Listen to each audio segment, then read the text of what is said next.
नमस्कार मंडळी, मी Mrs crunchy मंची पुन्हा घेऊन आली आहे तुमच्यासाठी फर्स्ट क्लास रेसिपी। सध्या ना खूपच थंडी पडते आणि आज तर असं झालं की नाश्ता करून सुद्धा आम्हाला 11 वाजताच भूक लागली, म्हणून झटपट अगदी 10 मिनिटात गरमागरम कोथिंबीरचे धपाटे कसे बनवले चला तुम्हाला दाखवते। तर त्यासाठी मी कोथिंबीर स्वच्छ धुवून बारीक कापून घेतली, त्यामध्ये 1 वाटी बाजरीचं पीठ, 1 छोटी वाटी गव्हाचं आणि बेसन पीठ टाकलं, मग थोडंसं तेल, थोडंसं ओवा आणि त्यात लसूण, जिरे आणि हिरवी मिरचीचा ठेचा, मीठ, धना पावडर, जिरे, थोडंसं तिखट छान असं टाकून एकजीव करून घेतलं आणि थोडं थोडं पाणी टाकून असं घट्टसर पीठ मळून घेतलं।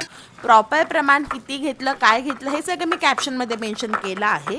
त्यानंतर मी छान असं कापडाच्या मदतीने मस्तपैकी पाणी लावून असं छान कोथिंबीर टाकून धपाटे असे छान थापून घेतले। बस मग काय, गरम तव्यावरती थोडंसं तेल स्प्रे करून छान आपल्याला असे गरमागरम खरपूस धपाटे भाजून घ्यायचे आहे आणि मस्तपैकी दह्यासोबत आणि तयार केलेल्या ठेच्यासोबत एन्जॉय करायचे आहे। तर ही झाली माझ्या घरची स्टोरी। आता तुमच्या घरी धपाटे कशासोबत सर्व करता हे मला कॉमेंट करून सांगा आणि हा व्हिडिओ तुम्हाला कसा वाटला हे सुद्धा मला नक्की कळू द्या।